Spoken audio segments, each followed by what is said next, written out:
I know, but like it's crazy because it doesn't matter what lighting I'm using. Yeah.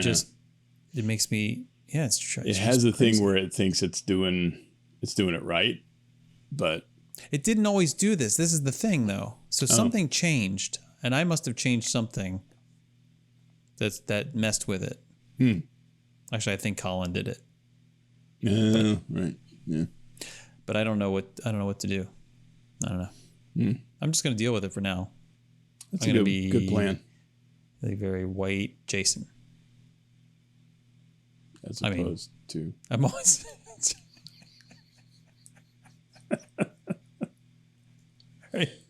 God, look at me. I'm so shiny.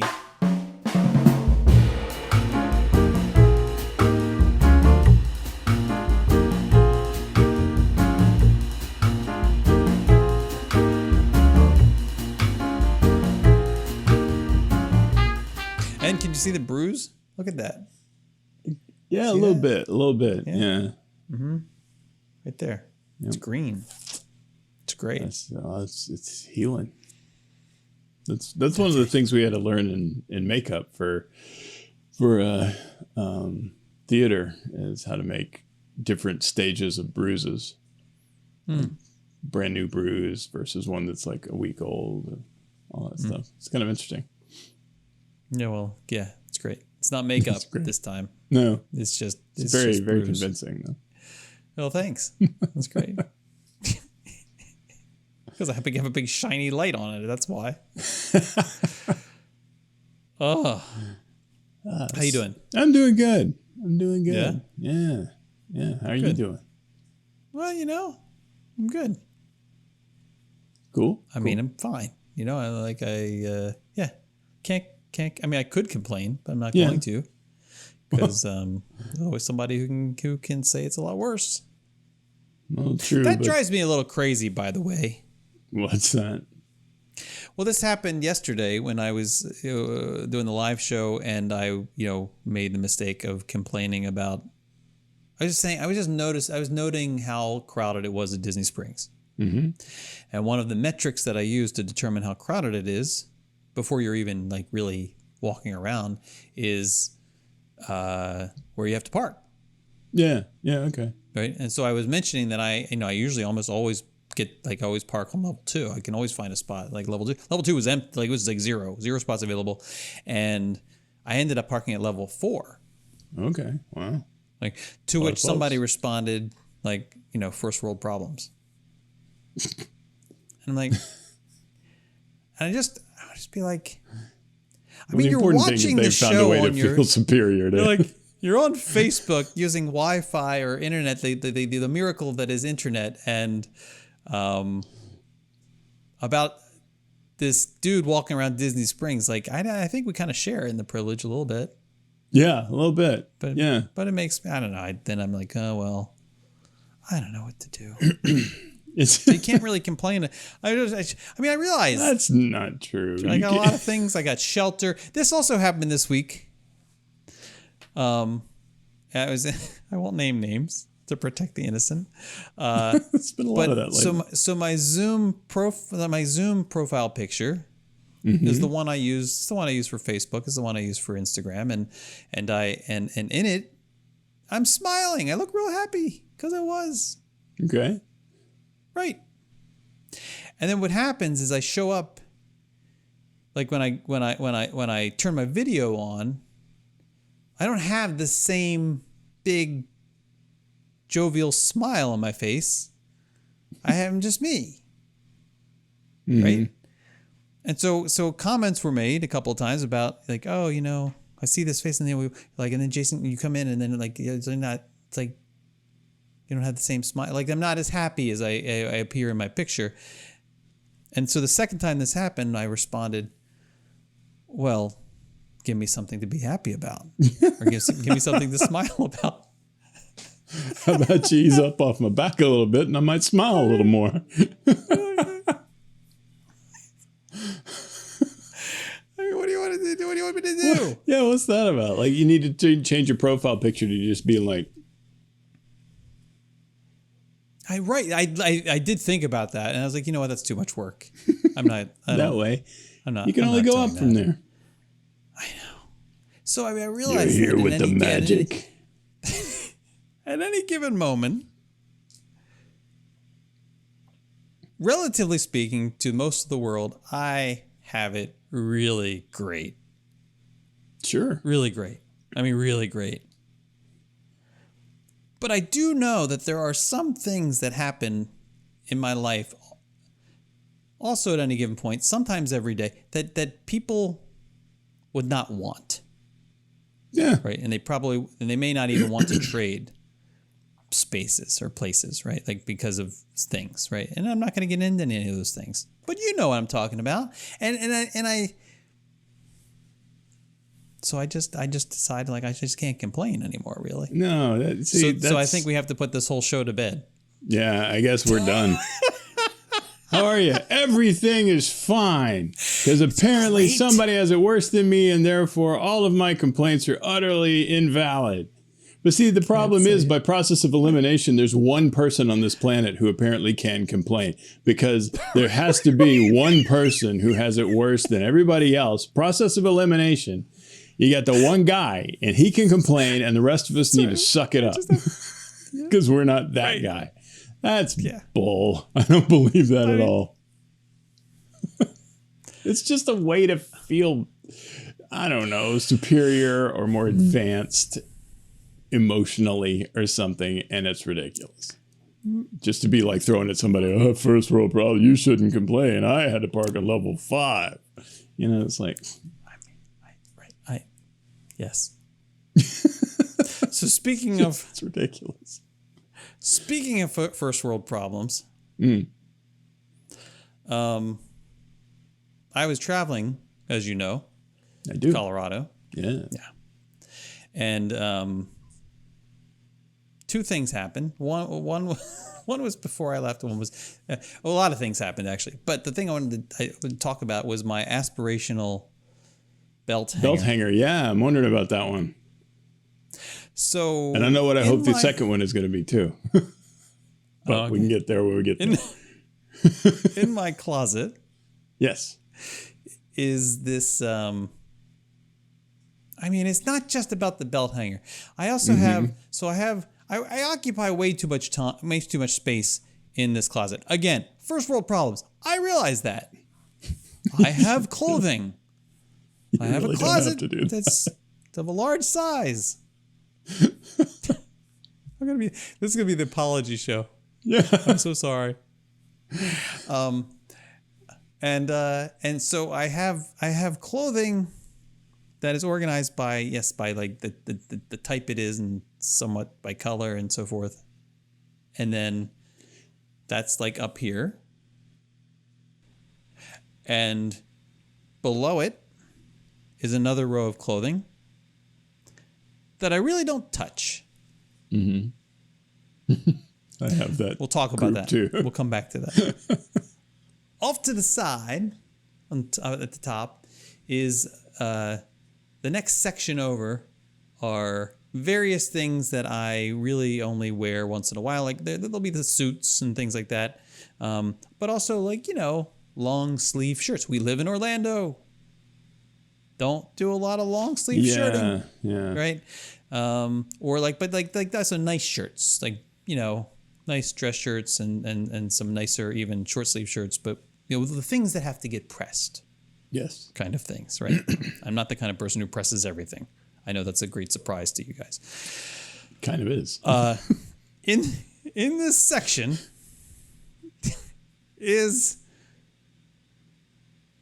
there's 2 things here. One is a hanger that holds, I don't know how many ties, a lot of ties, and I have gotten rid of a lot of ties over the years. Now, Marcus, I don't wear ties. I couldn't tell you the last time I wore a tie. Really, maybe my grandmother's funeral in 2017. I didn't wear a tie then either. In the first one, yeah, okay.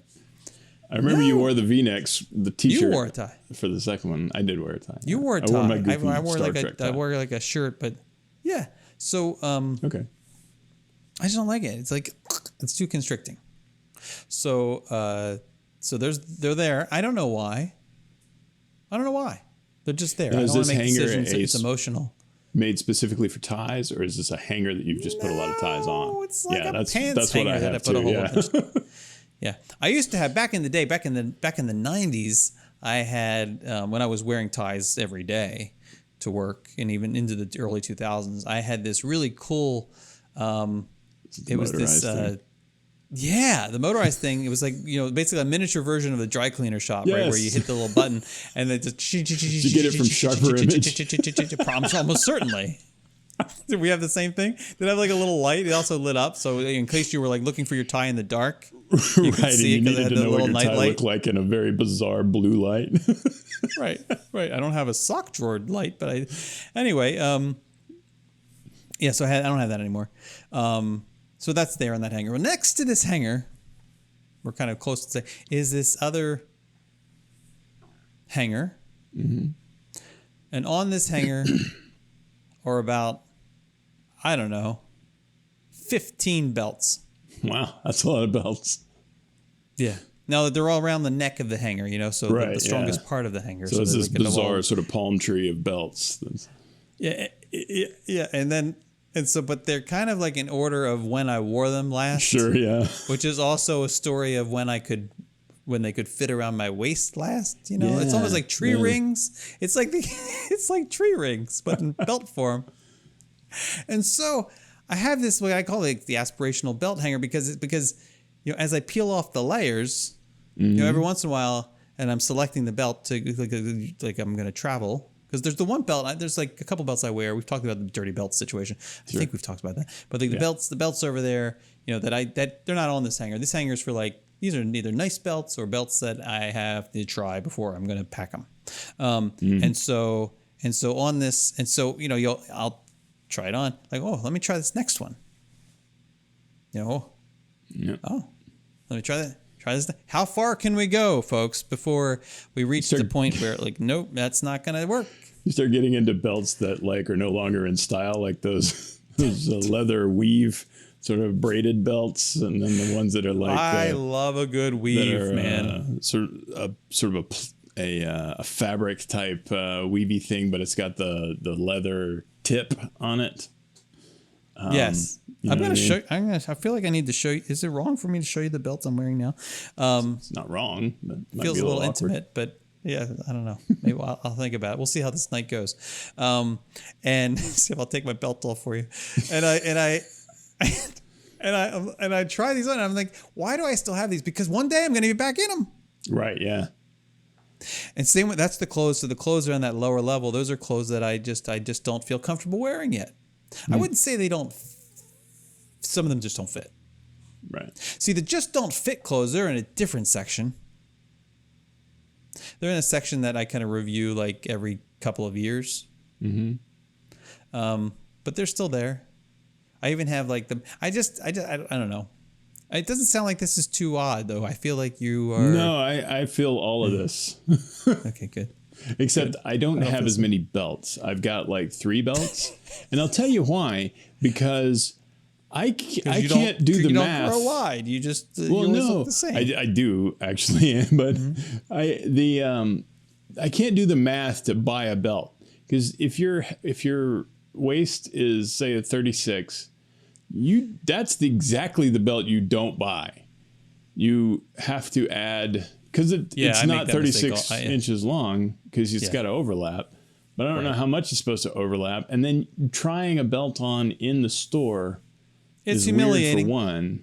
It's humiliating. And it's also, you can't, like, unless you're willing to really just get down and dirty, take your belt off and put this belt on as your belt. You can't wear the belt under the belt wearing conditions, right? You can't. No, and they usually have some contraption on that prevents you from actually doing that. Right. Yeah. Like you get a little thing on the end, and then you're not threading that through your belt loops. And so it's just, and I never remember like how much is supposed to go, like which hole is like the hole you're supposed to use. Dude, whatever. Oh, I'm so beyond that. If it has a hole that works, that's it. That's fine. Well, yeah, that's like where I am now. But I mean, like if I'm going to buy one, I want to make it optimal. You know, I want to get right. I want to nail that hole right in the kisser. Just like the tie length, right? Getting the tie length right. Yeah. At least with that though, you can shorten the backside or whatever if you need to make it right. But That's true. With a belt, you got what you got, you know, and you either can use it or you can't. And but the thing is, I'm taking my belt off for you. Uh-oh. It's coming. It's happening. I think. Hold on. Don't judge me. I've never taken off a belt sitting down before, Marcus. I've just realized this. It's awkward. Have you ever done this before? Clearly, you've never been to Singapore. Well, I just did. Look. What? Wow, that was pretty good. Okay, so this is the belt I'm wearing. I like this, and this does have this like weave action, right? All right. Sort of. Okay. But it's soft. It's soft. But the most important thing, Marcus, the most important looking at the thing. The most important thing is look. Oh, stretchy. Now see, that's a pro move right there. When I discovered that this was a thing, this is a Nike G Flex. This is also made by Nike, so it's like athletic. Oh, it's like athletic. You feel more. Yeah, I think the G stands for girth. Go flex with that. Probably. Right. So, like, I guess you can make a case for gravity too. I like it because with when I'm in transition, which is like all the time, like I'm molting or something. Like the pants, sometimes I'll have pants that are just they're loose. You know, they're loose, but you can't go to that. You can't go down to the next belt size yet because that's too tight. Yeah. You need a mid hole. You need the mid hole. So what's nice about this is that this I can cinch up a little. Like I can cinch it up. But the problem with cinching things up or wearing belts that are maybe like, you know, they're good. They look, you're standing there, you got everything looks good, right? Okay, great. We're all tucked in, all good. Everything's compartmentalized the way it should be. Wonderful, right? Mm-hmm. Now sit down and tie your shoes. Right. Yeah. And then it's like a boa constrictor around you. You're like, oh my God. Right. Right. I've punctured an organ. and so the next thing, this gives. It gives. Yeah. It's like stretchy pants in belt form. It literally is like stretchy pants in belt form. It's great. And it even works like the pants on there. They're not stretchy pants, but for whatever reason, the stretchy belt works better. It helps better. Yeah. It's better. I see that. Well, it's like you said. I mean, it gives you steps in between the holes in the belt. It's like an infinite number, really. Right. Because this just it fits through this like stretchy mesh situation. So it's really wonderful. Really, it is wonderful. Good job, Nike. Yeah. G-Flex. I mean, it's probably the dirtiest thing I put on my body every day. We've talked about that.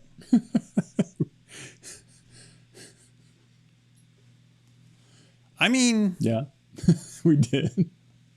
It's just ridiculous when you think about it. Like, I mean, let's get disgusting for a second, Marcus. Like, well, let's. And I know we've covered this, but now that my belt's off, like, you go to the public bathroom or any bathroom, and let's say you have to, you know, do something extended. Like we call that executive time here. It's not like you're washing your hands before you put yourself back together. You have to put yourself back together before you exit to wash your hands, right? True. Yeah. So you know, otherwise you look really weird. You're touching all sorts of things. Now it doesn't really matter because you're going to launder your shirt and you're going to launder your pants and everything else, right? But you're not laundering your belt. That's true. It's very true. I think the belts, and now I have it sitting on my desk. It's like the dirtiest thing. Yeah, I was thinking about that, and I may have mentioned this when we talked about the belt thing. But like the last time I traveled anywhere, something occurred to me, and I was about to put my suitcase on the bed to open it up and get all the stuff out, you know, after I came home from the travel. But then I stopped because I was thinking along those lines, the wheels on those suitcases go through some everywhere. serious stuff. And I'm about to put it on my bed. No. So No, I'm not. open it on the floor. Because, like you said, particularly if you go into an airplane bathroom, well, you got to wheel that sucker in there with you. And it's wheeling through. Oh, you're at the airport, not on the airplane. Because I don't know how you're fitting a suitcase in the airplane bathroom. Because although it might be interesting to try that just to see what other people did when you went into the bathroom with your carry-on, your wheelie carry-on. But I'm gonna need a moment. What I got going on here needs a change of clothes. All right. You got one of those baby changing tables in here because I'm gonna need it. Oh, but yeah, I was thinking those wheels, man. They've seen some. Some rough stuff. Yeah, no. So if they have, if the bed, I like when the hotels have the beds that have like the they have that like clear, not clear. They have like, it's clearly meant to not be used for anything but setting your luggage on it. Part of the bed. Oh, yeah. Like if sort you happen to lay on the bed with your shoes on, like your shoes are going to be on this. If you like all those sorts of things, like, yeah, it's decorative usually, but it's like made of a thick material, and it kind of just drapes over the bottom of the bed. Yeah. Right. Yeah, that's cool. Like then I feel like, okay, I can put my suitcase on here. Mm-hmm. Because everyone else is, and I do not want to be sitting on this thing. Yeah, I'm not going to be rubbing my face on that later. Right. But usually the luggage, like the luggage rack things work well, except unless you have a suitcase like mine, the carry-on, which like opens like a shell, like this, and then that extends way too far over the edges of a traditional suitcase. And yeah, then, those just don't work anymore. Thing. I don't think. I think we're kind of being pig-headed with the dimensions on those things because of the way that pretty much every suitcase works now is exactly the way you're saying. Like it opens up like a book. You know, and so like you can't put it sideways on there because it's got high sides, and then you can't put it this way because then the one half of the book is completely supported while the other half is completely in the air, and it's going to take the other one with it right the heck off. Yeah, right.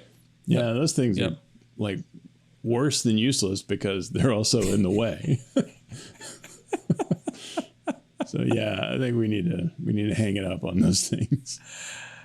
Although I do like if we don't have it though, then I'm like, really? I want at least the option. Well, you know what they call it, that? Please? First world problems. They probably do. Yeah, they probably do. So on the way home, this is from Denver, Colorado. Flight was running on time. Everything's great. Get on the plane, loading, no problems. Plane seems to be full. I'm ready to go. Everybody's on. We're waiting. We're past the time that we should have been pushing back. Like we're waiting, and it's not clear what's going on. And then about, I don't know, 45 minutes after we were supposed to take off,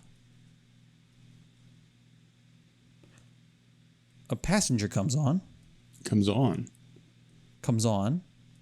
to the plane. There's a United flight, so there's like a United crew member person, not like ground crew, but like not one of our flight attendants, but somebody maybe from the gate or something. Oh, yeah. With her. It's like a middle-aged woman. She's got the flight attendant is carrying, or the gate attendant, whatever, is carrying what looks to be a small pet container. And then the woman comes on, like kind of disheveled and like just like out of sorts, like just sort of like, like she's been through something. Okay. Struggling with her one bag and carrying something else, like another bag, and then kind of making her way down. And then another gate agent, or maybe this was one of the flight attendants, comes on carrying yet another pet carrier and rolling yet another bag. Jesus. And I'm thinking, did we lose someone? Is this some movie star? Is who is what is happening? We clearly held the plane for this person. Yeah. And they actually said right before that I think it was right before she got on, they said they were holding the plane for somebody who needed assistance. There was like a passenger who needed assistance. I don't know. So she comes on. They clearly were holding the plane for her. They bring all of her animals with her. I assume that's what was happening. But she disappears into the back. And I'm thinking like, she's in economy? Yeah. And like in the back of economy. What's happening? So I never found out. It's fine. 45 minutes late. Whatever. Nonstop flight to Orlando. I'm ready. Okay, folks, we're pushing back. Great. Push back. And we're sitting there. You know, you push back and then you do the sit there and wait thing. Yeah. And they're basically waiting. Typically, there's some checks they have to do, but they're also waiting for ground control to tell them that they can taxi to a certain spot. They've really made the grade, and the papers want to know what shirt they wear. Exactly. And we're sitting there, and we're sitting there. We're sitting, and actually, before we even pushed back, I forgot this part. This woman in front of me, and I was, look, people, judge me for however you're going to judge me, but I had an upgrade, and I'm in first class, and it is what it is. But this woman 2 rows ahead of me was brought. Now, we don't get, because they're still operating under modified COVID protocols of some sort, right? We're all masked and everything. So part of the COVID protocols are that you don't get water. And it used to be when you're in business class. Actually, in first class or business class, it used to be that not only would you get water, like sometimes the water was already sitting there. Typically, the water's already sitting there waiting for you. And then you would be offered usually a drink. Yeah. Like an alcoholic beverage or a soft drink or whatever you want. That doesn't happen anymore at all, right? The water's not even there anymore. And sometimes you'll get offered water, but like during COVID, like that doesn't happen anymore either before you take off. But this woman was brought a cup of water. And I overheard, I know, despite HIPAA being what it is, I overheard the flight attendant say to this woman, and like, here's the water for your medicine. Like, oh, okay, she's taking medicine. Okay, fine. She can. That makes sense. So she's getting water for that. Okay, so then all that stuff happens. We push back. We sit there. We sit there. We sit there.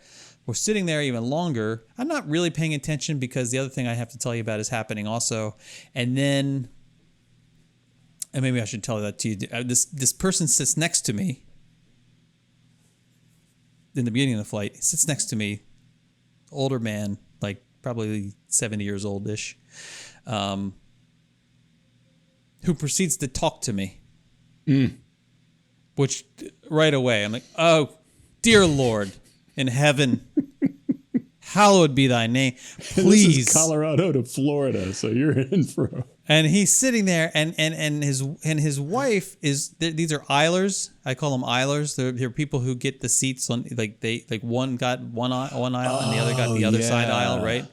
Yeah, and they talk to each other like across the aisle. And well, it's just like neither one of them want the window seat. Both of them want the aisle. The only way to achieve that is to get in separate rows. I mean, you're in the same row, but you're not together, right? Yeah. You got the aisle between. They're not doing the bobsled thing where one of them's behind the other. Yeah, no, they're aislers. So which is fine. It's a fine move to make, except that they were upgraded unbeknownst to them. And so they were kind of nice. So they're like, "Oh, is this first class?" It's like, "Oh, it's first. Oh, is this ever?" I'm like, "Oh, fine." So usually you know what that means. You're gonna have to show them how the trade table works. You're gonna have to. It's a thing. I'm used to it. It's fine. I'm really good at it. I'm really good at it. It's fine. Right. So, but he wants to talk. He wants to talk about do you mind if I ask you what do you do for a living? It's like, here we go, and I'm gonna hear his story and all these things, and I did. So he's just jabbering. He's jabbering. I'm like,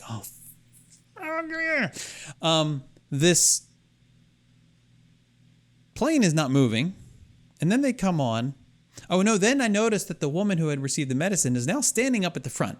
Now, you're not supposed to get up at this point. She's up, and she's at the front, and she's talking to the flight attendant. And the flight attendant, who, God bless him, he was amazing. He says back to her, he says, "Ma'am, I think you're making the right decision for your health, but we are going to go back to the gate, but I need you to be in your seat because we are on an active taxiway, and I need you to be sitting with your seatbelt on." So I was like, oh no. Apparently, we're going back to the gate. Great. Yeah. And then they get on and make a message and say, like, ladies and gentlemen, we're going to be returning to the gate for a brief, moment because, we have a passenger with a medical emergency. We're going to get off the plane. And then, okay, fine, great. Marcus, they said this announcement about the medical emergency thing and returning to the gate 4 times. We sat there for another 45 minutes. Jeez. Waiting to return to the gate. I looked to the guy next to me and I said, no, this is, so when we finally get back to the gate, there's almost a cheer. And she gets up. She seems fine, Marcus. Like, I don't know. Maybe it was Xanax that she was given or something. But like she even before she makes the turn to get off the plane, she gives a thumbs up to the person who she was sitting with. Like, okay, like I know, like yeah, it'll be great. I'll be good. Like, and I looked at her at that point. I looked at her like I said, well, it's a good thing it wasn't a real medical emergency because like, what would have happened? Yeah, he sat there for 45 minutes. What? Possibly. Anyway, so then... They probably couldn't get a guy to come and drive the jetway. I'm sure. Maybe. So but it's a medical emergency. Just pull the stairs up. Take her off. Yeah, it's a medical emergency. So so we push back, right? Okay, we're moving. Oh, we're moving. We're moving to the taxiway now. We're moving to the runway. This is great. We get to that point, the point where they kind of run the engines up and do the final checks and everything before you. Okay, so we're in that zone area. We're all happy, ready to go. And then the pilot comes on and says, "Ladies and gentlemen," this is after we're sitting there for like 10 minutes. The pilot comes on and says, "Ladies and gentlemen, I apologize for the delay, but because we let the passenger off, we have to recalculate and resubmit our weight." Like they have to recalculate the weight. This woman looked like she weighed all of 130 pounds. Yeah, that's and like what? 100. Like, how about I go to the bathroom, and that'll probably be the equivalent of the weight. Like really. So you didn't weigh my carry-on. You don't know what I got in here. I can have 100 pounds worth of stuff in here, or it can be empty.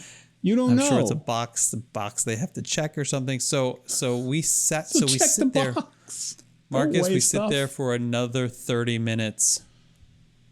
Jeez. The pilot comes on. He says, "Ladies and gentlemen, he's like in all of my career." This is what he said. Like in my 30-year career, like this has never we've never had this confluence of things happen. Those weren't his exact words, but that's essentially what he's saying. And then he finishes, and then the flight attendant guy gets on. He says, "And ladies and gentlemen, in all of my career, this is."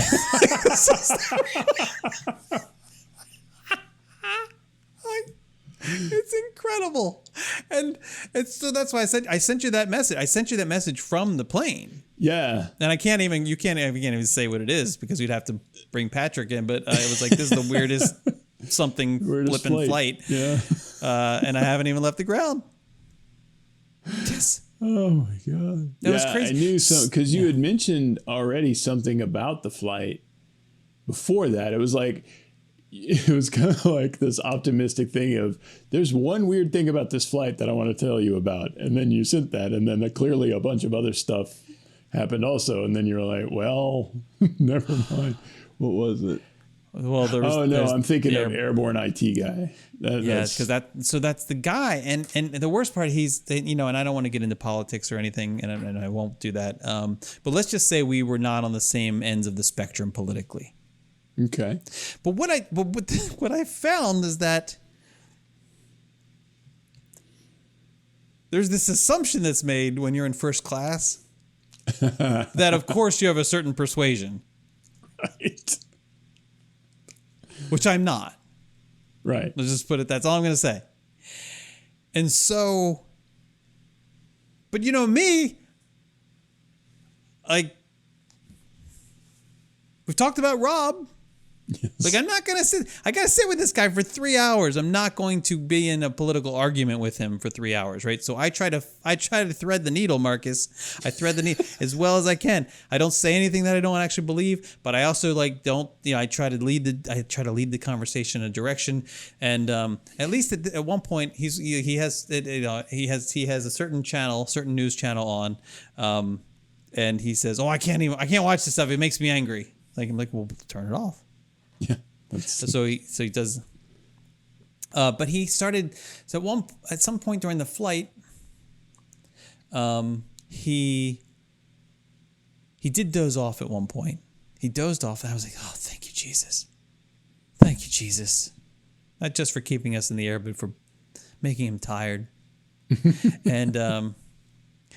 And so then I pulled my phone out, and I pulled up my flight tracking app that I use.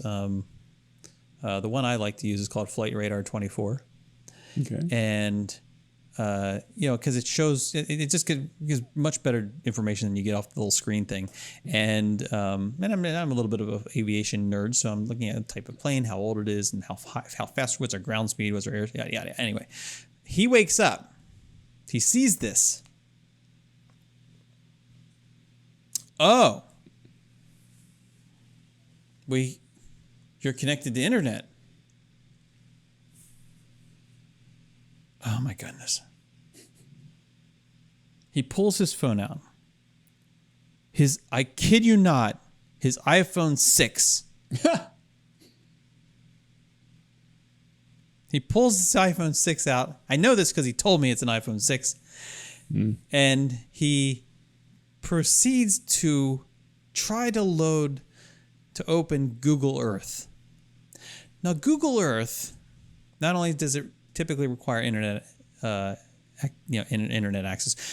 but it is probably one of the most resource intense I hate applications you Google Earth can run on passion. any device, a laptop, your phone, whatever. Like, so, and I work in GIS, so I mean, like, it's beautiful. Google it's beautiful, beautiful, must but die. It is beautiful. You've got to have the processing power to really to deal with it. And it's, this guy's trying to load it, and it's just a little spinny wheel. Little spinny wheel, little spinny wheel, little spinny wheel, little spinny wheel. It's like, oh, it's not. How yours is working. I'm like, you have to connect to the internet. Oh. Opens up his settings. He goes to he turns his Wi-Fi on. He goes right back to Google Earth, and a little spinny wheel, little spinny wheel, little spinny wheel. I said, no. You have to connect to the United Wi-Fi. Oh, yeah, and you'll probably have to pay for it too. And then you have to select the left, right, because you can do messaging, but you're not going to be able to use an app. And I'm trying to explain this to him, and he's not really listening to me because he knows everything. And right. So then So I just let him. I just had to. Finally I said, "Oh, I don't know why it's working." I mean, I'm trying to walk him through it, but I can't. And I'm trying to tell him, you're going to have to choose a subscription. You have to go into Safari or Chrome. You're going to have to pull up the United Wi-Fi website, and you're going to have to choose a subscription. Oh my God. And Marcus, they were doing this. God bless them. They were flying into Orlando to surprise their grandchildren who were at Disney, and they were coming in to spend 2 days there. 2 days. They were going through all of this to spend 2 days. And I said, where are you guys staying? And I'm ready. I'm ready for him to say, oh, Polynesian or the Grand Floridian or like whatever, right? Here we go. And no, he's all-star music.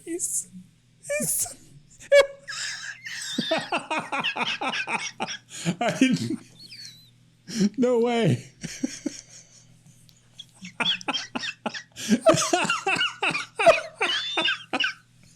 And look, there's nothing wrong with the All-Stars. There's nothing wrong with them. But you just flew first class. I nailed it. You just flew first class to Orlando to go to All-Star. And I said, well, how are you getting there? How are you getting there? And he said, and he couldn't even he didn't know the Magical Express. He was like trying to describe the situation, like the Disney provided bus situation, basically what he was saying. And I like, oh, well, good luck. I didn't say good luck. I said, oh, I'm sure that'll be lovely. I'm sure they probably didn't get, our flight got in at, we were supposed to land at 7:30. I think we landed at 8:45. It was amazing how much time they made up because I think they padded the times. But I was like, they're not going to get to All Stars until 11 o'clock. Oh yeah, those are by the time the luggage comes out and everything. It's gonna be forever. And they don't do luggage check-in at the hotels anymore. Oh, that sucks. No, they don't do that anymore. No, that was a really cool thing. Yeah. Oh well. Wow. You can't have the nice things anymore. No. So yeah. So but I have to ask you about something. Please. Joke poaching. Oh yes. Yes, and this is more just kind of a small rant. But it happened to me we'll see. But yeah, it's a thing that just has always just bugged the crap out of me, is when you make a joke, and let's say I don't know, the government wants to spend some money on new ashtrays. You're like, I'm sure it'll be like $600 an ashtray. And somebody else is like, no, it's more like it's going to be $800 an ashtray. And it's like, I just made that joke. Oh, you mean like you're trying to poach my joke. That's like a one-upmanship. That's it's like I see, low effort and just ridiculous. And I was just, it's just, I don't know. I thought you were going in a different direction with that. Oh, what did you think I was going to do? That might be a more interesting one. This deserves commentary, because I think you're like, there's that whole the one-upsmanship thing. One of Seinfeld deals with this brilliantly. It does seem like a very Seinfeld thing to be cheesed off about. The ocean called and they're out of shrimp. The idiot shop called and they're out of idiots. Like, oh, okay. There's like the one up, like people, but what drives me crazy is when people do it about something bad. Like let me tell you this story. Like, oh, I was at the supermarket the other day, and the cart that I got had a wheel that fell off or something. Like, oh, well, you think that's bad? Yeah. But like that drives me crazy. Like, why can't you just leave it alone? And then that's you weren't even going to tell your cart story. Just leave it alone. Right. And that's the thing, is that like sometimes, if it's an annoyance like that, then that's one thing. But if somebody is talking about an honest to God, like bad thing that happened to them, and there's this mindset that it's going to make them feel better if I tell them something that happened to me that was worse than that. But what it's communicating is, you need to shut up, because the exact same thing we were talking about at the beginning of the show is like, I had it worse than you, so why are you complaining? That's what comes across. Right. And so it's like, don't do that. Just listen to them. It's And it ends up being, then I was in a nuclear explosion and my brain fell out, and thankfully I got better, but that was really bad for a while, and it's at what point instead of saying like, that really sounds terrible. Like it really sounds like, you just leave it leave it I had alone. to park on level 4 of the parking garage. What do you think of that? And it was like my brain falling out. It's just as bad as a nuclear explosion. And I had to walk up the stairs on the way back because the escalator was out. The escalator was temporarily stairs. No, they actually weren't even. That would have been fine, but they weren't even letting you on the escalator. So I had to. So at one point, this actually happened on the way back. The escalator from like level 2 to 3 was closed, and so there's this woman, like this I don't know, worker person there, curiously tall, by the way, and I got to this point, and I saw that it was closed, and I stopped. I just stopped like 2 feet from her because it's kind of narrow there, you know. And I stopped and I was I looked at her and she's looking at me like, what do you? I said, I had to consider my options. She's like, it's all good. It's all good. Because I think, like, do I go back to the elevator and deal with that nonsense? Like all the stroller people. Yeah. Or do I just go to the stairs down? They're like, that's like a block away, but I got, you know, then it's like a straight shot because no one's taking the stairs. Right. So I took the stairs. Yeah, first world problems. Yeah. At least I have feet. And shoes. So where I thought you said joke poaching, and then that made me think about what I sent back to you was TV show recommendation credit. Because I thought you were I thought where you were going, like, yeah, you told somebody a joke, and then they told somebody else the joke, and that's like joke poaching. Yeah. But that's not what you meant. Okay. Yeah, see, that's what I thought you meant. So that made me think of TV show recommendation, and I'm going to name names on this one because I know this butthead doesn't listen to the podcast anyway. But you know him and I know him, and we're going to talk about our friend Carlos Silva. Oh, of all the Pontos.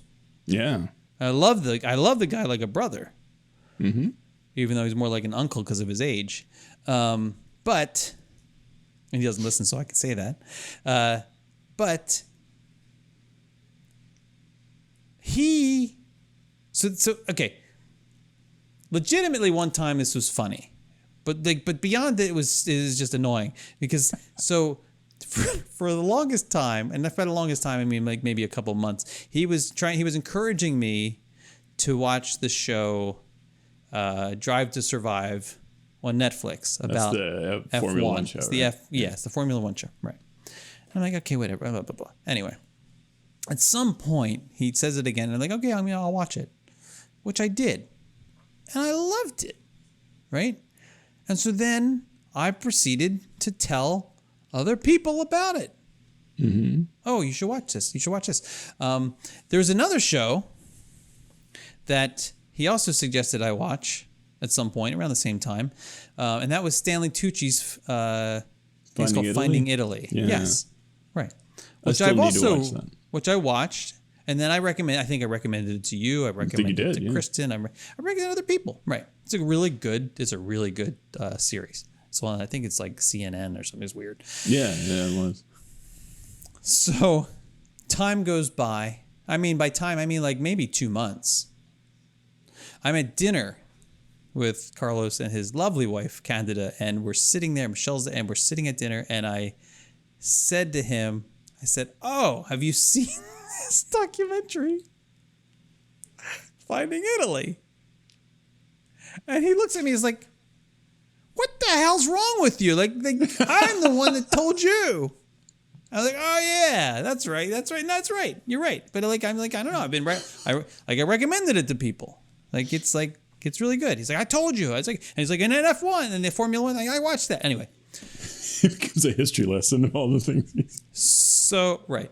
So recently, and I think this has happened twice now. Well, it happened once with the Formula 1 thing, but the most recent time was the Stanley Tucci documentary, because we were in conversation. This was you were there, you may have been there for this. This was I think Epcot night. Yeah. For Harmonious, so we were there, and at the end of it, and we were all kind of standing around chatting. She says something like, she brings up the Stanley Tucci show or Finding Italy or something. It comes up in conversation, and I think she makes reference that I suggested that she watch it. Mm-hmm. And he's like, oh, I'm the one who told him to watch it. Okay. Like he's upset about it. I'm like, what does that matter? Like why? Because he's going all around like getting credit for the show, and I'm the one who like introduced the show to him. I'm like, you didn't make the show. You didn't credit for the show. How far back? Like what do we? What am I supposed to do? Like, am I supposed to provide people with like go footnotes? to him and ask him to recommend the show to, to these people? You know who's interested? Should I like provide like when I send the message to somebody? Say, oh, by the way, Carlos is the one who recommended this to me. Right. Because like what did it just? It's a bibliography. Spring out of thin air for him. Nobody recommended it to him. I mean, come on. He's the original source, man. He's the original source. He's the first person to watch these shows. But it doesn't like he'll do it about music. He'll do it about the shows. He'll do it about like it drives me crazy, and I love him. What you need to do, but and we know enough former lawyers between us to get this really looking good, is that whenever he sends you a recommendation, you send him a release form. That's brilliant. It says, I will if take there's your any lawyer recommendation, listening, who wants to work that up, that'd be fantastic. That'd be great. You hold no sway or ownership of this recommendation henceforth. Yes, it's a full release. Right. I am able to freely recommend this show to other people without compensation or that's right. Without compensating you or referring to you in any way. Right. We should have another clause that says, and you relinquish the right to bring it up in conversation with the person who I've recommended it to. Now, like, I am all for you giving me some grief because I recommended to you a TV show that you have recommended to me. That is fair. If I come around and bite my own tail, then yes, you absolutely fair. can. Yeah, that's totally fair. I'm like, anyway, that was so that happened. Yeah. I thought you were going a different direction. No, but that was a better direction, I think. Okay. God, there's so much. I feel like it's been so long since we talked about something. We just talked a few days ago. Well, kind of the funny thing with me so much is that we, like, right after we decided we were going to need to skip the show last week before last, as this show comes out. As this, right, 2 weeks ago, right? Yeah. Like, suddenly pins were just flying around like friggin' darts, moths, or something that flies around a lot. Words completely failed me just now. I'm getting old. Oh, now you know what it feels like to be me. Yeah. Yeah, 3 days ago. I get now I get how you felt 3 days ago. But well, now I've forgotten completely what I was talking about. Oh, that's good. Well, that makes two of us because I don't know what you were going to say either. I did have one thing though. To put my belt back on. And this is one of the pins we slung around. We've been watching. Well, Emily's been watching it. I have been ducking in and out whenever I happen to be around while she's watching it. But it reminds me of shows that I've watched in the past, and that's these cake competitions. Right. Which I've only had like passing moments with those shows. I never have watched like an entire. They can be very fascinating, but the problem is that it's hard. It's the ever evolving definition of the word cake, I think, that kind of bothers me about these things, because like the one that she's watching now is actually not too bad about this, but so many of them are like they're supposed to be big and elaborate and shaped interestingly. And are you putting your belt back on? I'm putting and it's not easy, Marcus. Clearly. And it's this weird. doesn't drive into YouTube. Like elbows up, so it's kind of like I'm doing the hokey pokey around here. Right. If this doesn't drive into YouTube, nothing will. I find it interesting that you felt the need to put your belt on while you're just sitting on the chair. Like there's no chance of your pants falling down. I needed something to do. I needed something to do with my hands. So like, sorry, we're not entertaining you enough. Oh, I'm listening, but I needed something to. I'll look up and you're over there cross stitching and. I'm so. needed something to do.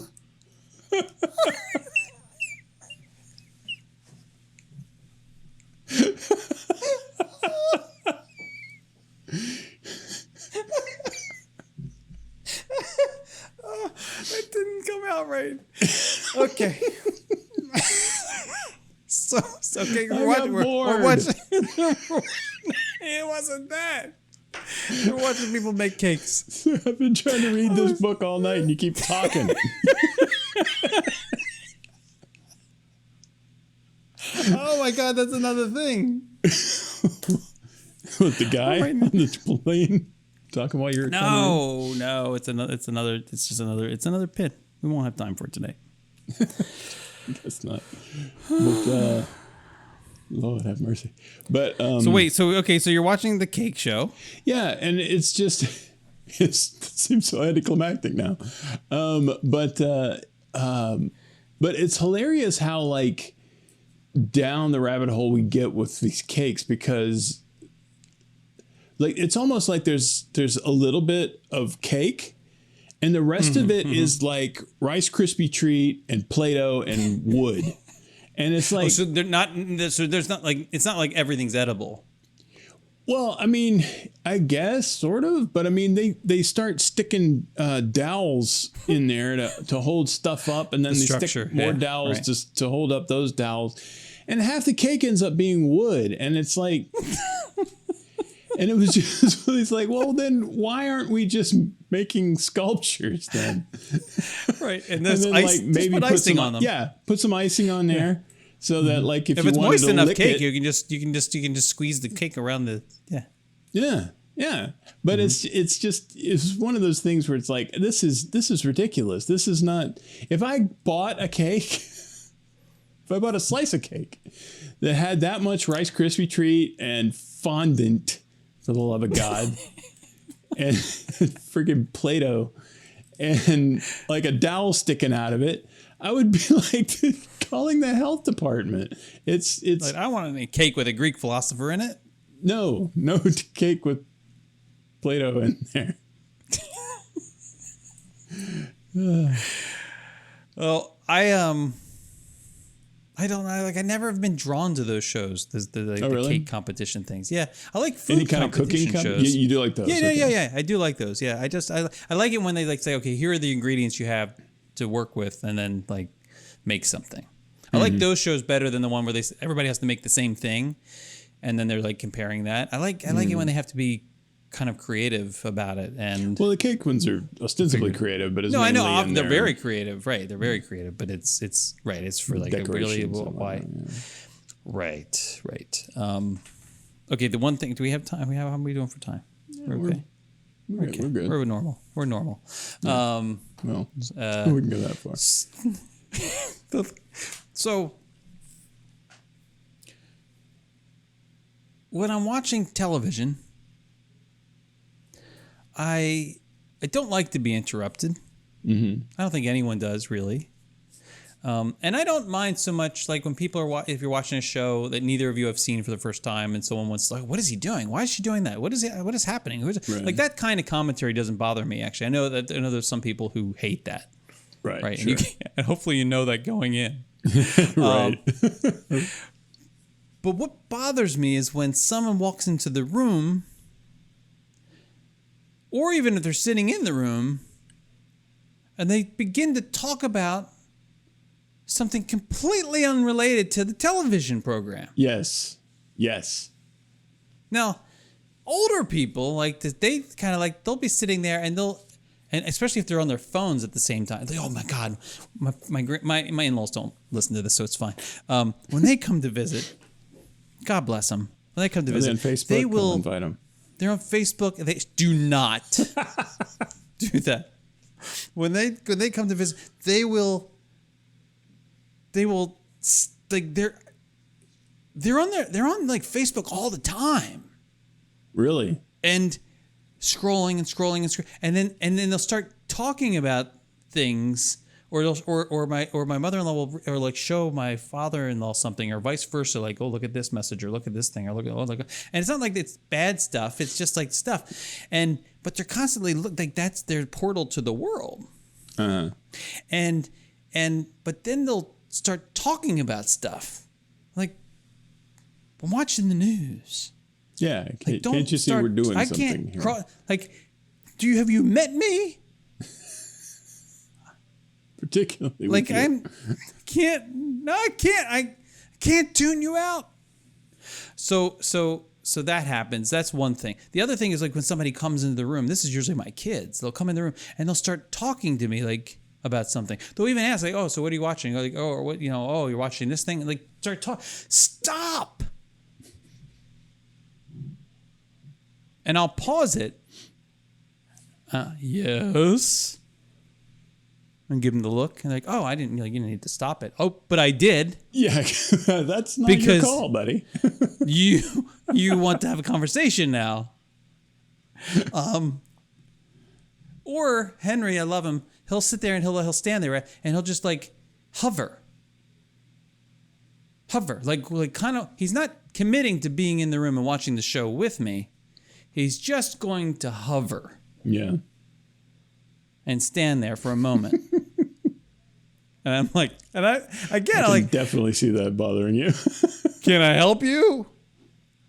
Oh, and I was just like, and the other thing, this is Alex is in college now in a way, so it doesn't happen anymore. And I realize when they're both like out of the house, I'm going to miss this. Maybe not. And that is when it's what I call the long goodbye.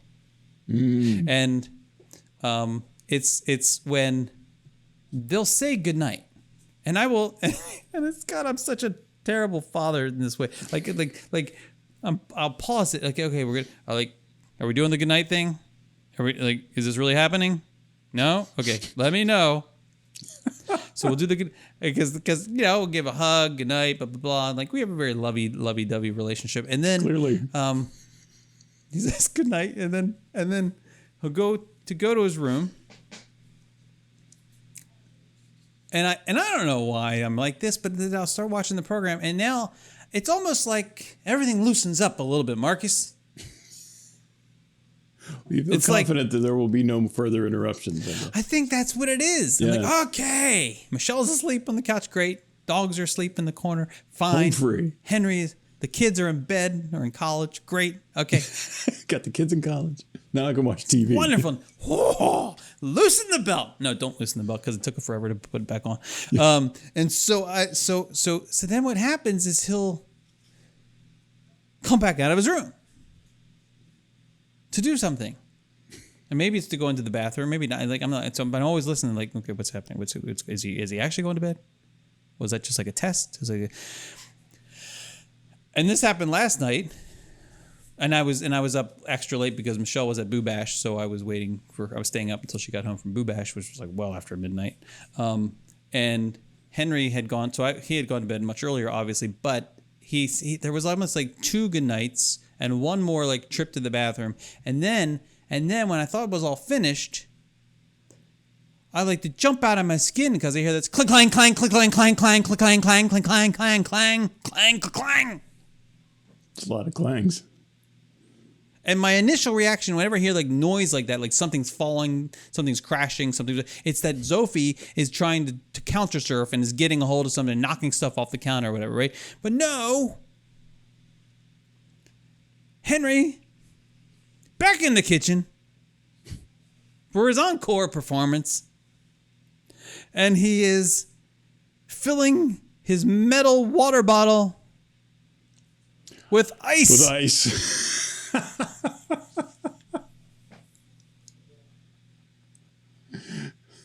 Let's get louder than that. Clank, clank, clank. And I said, like, you scared the heck out of me. Like, he's like, oh, sorry. And then he goes to bed. Great. Fine. I was Netflix searching for spooky stuff. I don't know why. But I was like Netflix search. You know how Netflix, like when you're searching for something, it starts to show you I hate that it does that, but it starts to show you the preview of the show. Yeah, I hate that just too. As you hover. And I'm like, why don't do that to me? Especially when I'm looking for scary stuff. Yeah. Some stuff's like, and they're always really loud. Like you could have been watching something and you had it at a decent level. And then that thing comes on after you get done, and for whatever reason, it's cranked about 30% louder. What is that about? I don't know. Doesn't make me want to watch it. I just finished watching this like preview thing for I forget what it was like. It was made by the same people who made The Haunting of Hill House or The Haunting at Hill House or something. Mm-hmm. Did you ever watch that series? I did not. Oh, that's so good. If you like spooky stuff, it's so good. It's so good. Yeah, I hear good things. I like spooky, jump scary stuff. I love ghost type stuff. I'm not a big demon person. I don't like slasher films. But I love the like just give you the chills, like what's about to happen. No, like right, that kind of stuff. I love that. I'm just giving myself goosebumps right now. All right, I'll take a look at the show, but you'll also be hearing from our lawyer. Oh yeah. Yeah, you mean about the release? Yeah. Okay, good. Did you give me that? Did you recommend that? No, you didn't recommend that. No, but if I recommend it to somebody else, I don't want to hear it.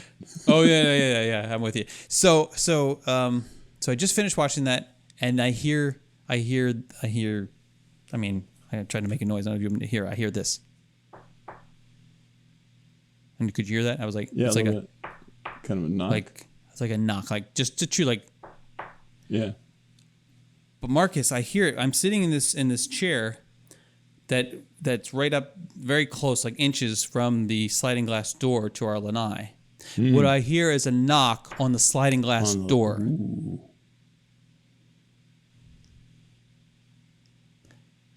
It's 11 p.m. There's a knock on my sliding glass door. I mean, I heard it. It's that. It was not something from the television. It was not. There was no other sound happening. I just finished watching that. No sound. Knock. On the glass behind me. So I sat there for a moment.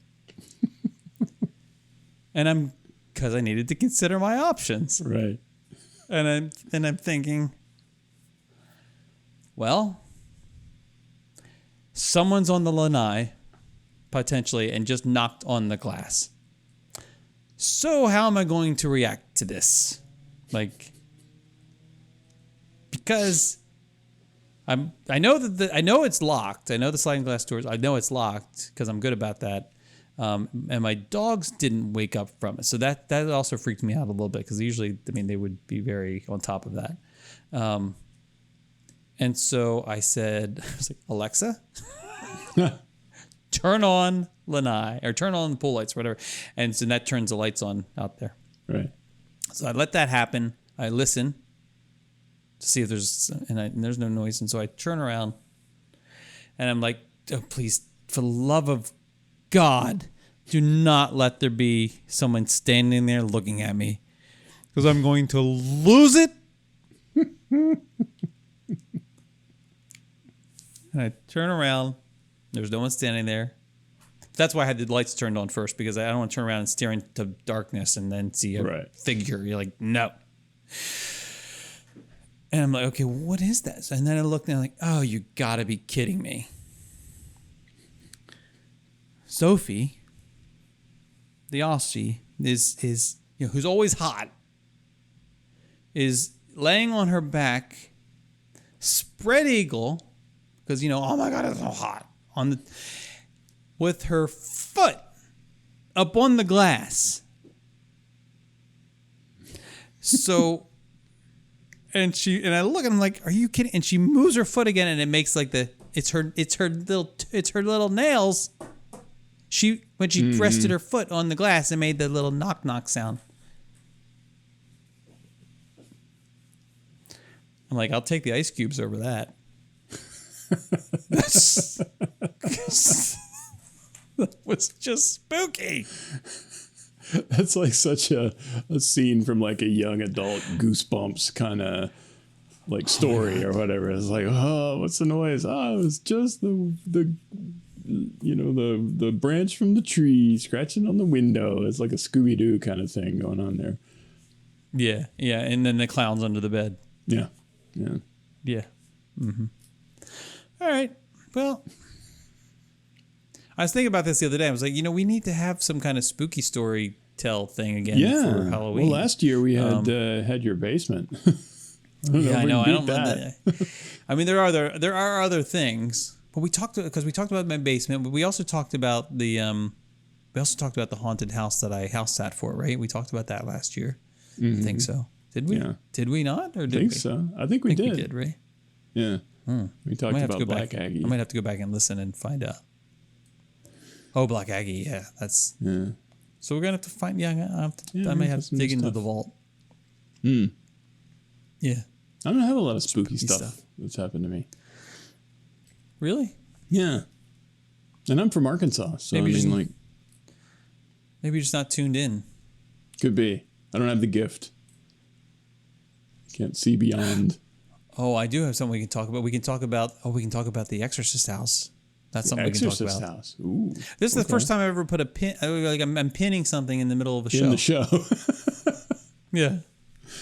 Let's talk about this on the show. We're on the show. Yeah, but in 2 weeks. Okay. Great. Cool. We still haven't had our serial episode, so I mean, we've got some in-show pins that we haven't. Oh, right. Done. How did we never do that? Nor have we done the reading talking about other junk. We haven't done the A is for Alfred, the Batman and Robin. No, we need to do that specifically. I know. Yeah, we need to find a really cool location to do that one from. You keep saying that, and then we won't do it. Yeah, well, we'll do it. Yeah. We'll do it. I'm out of town this weekend, but. Oh, where are you going? I'm going to Little Rock for my 30-year high school reunion. That's what I forgot to tell you. Maybe I did tell you the wedding I was in Colorado. Yes. Did I tell you this? This person I met there at the end, towards the end of the thing, she came up. She's like, "You're Jason Knapp." Oh God. Yeah.